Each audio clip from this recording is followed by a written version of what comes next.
Y cuando comienza la revolución industrial, se plantean diferentes casos y litigios sobre si el depósito era un depósito y el banquero debía haber guardado el tantunden o no.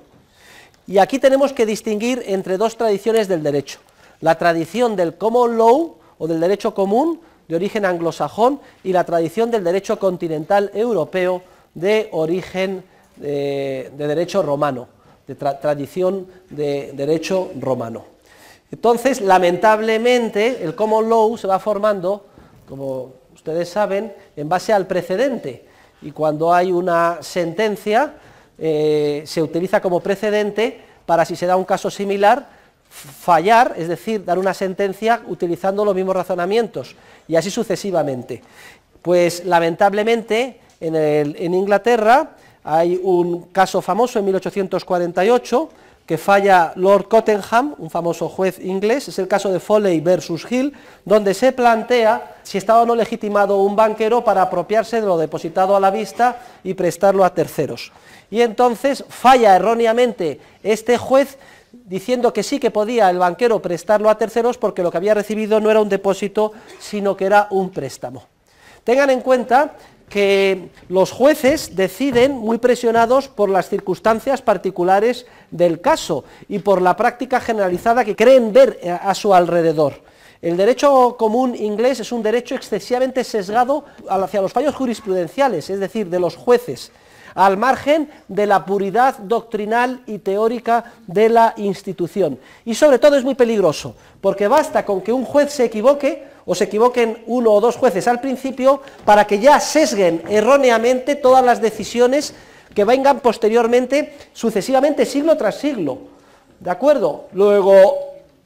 estos errores jurisprudenciales que comentamos, que tienen su origen en la primera parte del siglo XIX, ya llevan a un callejón sin salida la construcción doctrinal en todo el mundo anglosajón, Inglaterra y Estados Unidos. Y por eso no nos debe de sorprender que la laxitud financiera y el origen de la mayor parte de los problemas financieros que asolan al mundo tengan su origen en el mundo anglosajón, porque están viciados desde el punto de vista jurídico ya desde estos fallos jurisprudenciales que estamos comentando del siglo XIX, donde se confunde completamente dos contratos que nada tienen que ver, el contrato de depósito y el contrato de préstamo.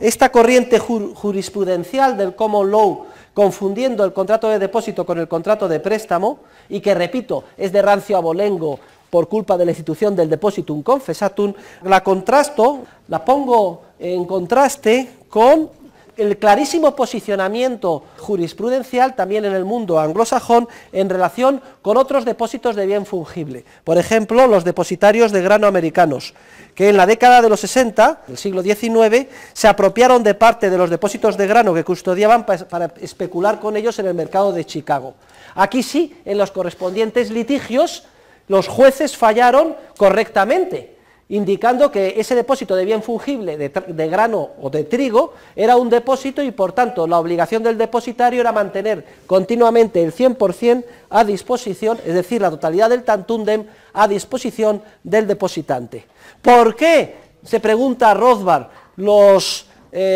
fallos jurisprudenciales en relación con este depósito de bien fungible trigo fueron doctrinalmente correctos, mientras que los fallos jurisprudenciales en relación con el bien fungible por excelencia, dinero, confundieron el depósito con el préstamo? Es una pregunta muy inteligente. Él lanza la siguiente respuesta hipotética: piensa que la capacidad de presión social y sobre el sistema judicial de los tratantes de grano norteamericanos era muy inferior a la capacidad de presión social y sobre el sistema judicial que tuvieron los banqueros en el Reino Unido y en Estados Unidos. Afortunadamente, la tradición continental europea es mucho más solvente porque se basa, tiene sus raíces en el derecho romano, y el derecho romano muy claramente establece, como ya hemos visto, las diferencias que existen entre el contrato de depósito y el contrato de préstamo. Hasta el punto de que en la legislación actualmente positiva en vigor en la mayor parte de los países europeos y concretamente en España, cualquier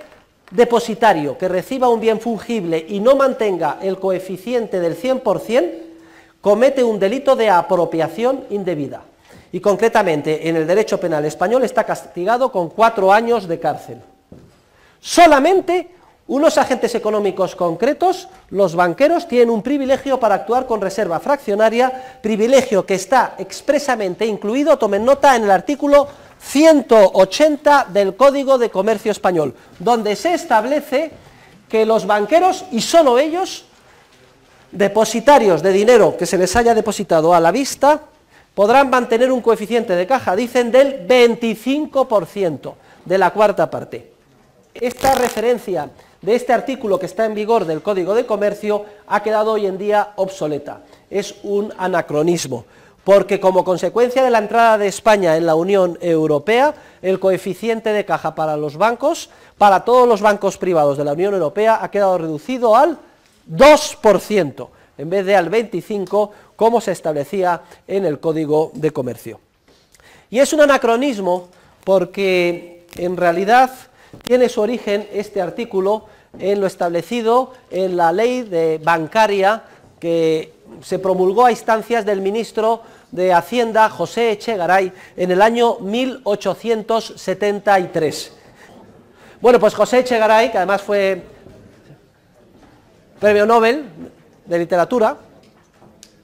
fue un grandísimo liberal, pero fue un liberal confuso. Era partidario de la escuela bancaria, de la libertad bancaria, de que los bancos debían de ser libres para actuar como quisieran, incluso con reserva fraccionaria. Y veremos el debate entre la escuela monetaria y la escuela bancaria más adelante. El caso es que estos liberales mal orientados no se dieron cuenta que la prescripción que defendían daba lugar a etapas sucesivas de especulación, con la expansión crediticia, que daba lugar a malas inversiones y que luego se revertía en forma de crisis financiera y recesión económica. Y cuando venían esas crisis y recesiones, no había más remedio que crear un banco central para venir al apoyo de los bancos privados y salvarlos. Y por eso, y muy a su pesar, se vio obligado Echegaray a dar carta de naturaleza al privilegio del Banco Central, que sería el Banco de España, como salvador de los bancos privados, estableciendo un coeficiente de caja del 25%.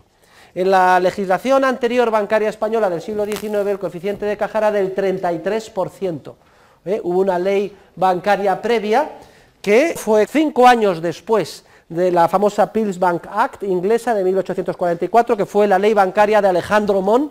de 1849, donde se establece un coeficiente de caja del 33%. Esa es un poco la historia en nuestro país de la legislación bancaria, y toda ella tiene en común lo siguiente: se termina concediendo un privilegio para que un grupo de agentes económicos,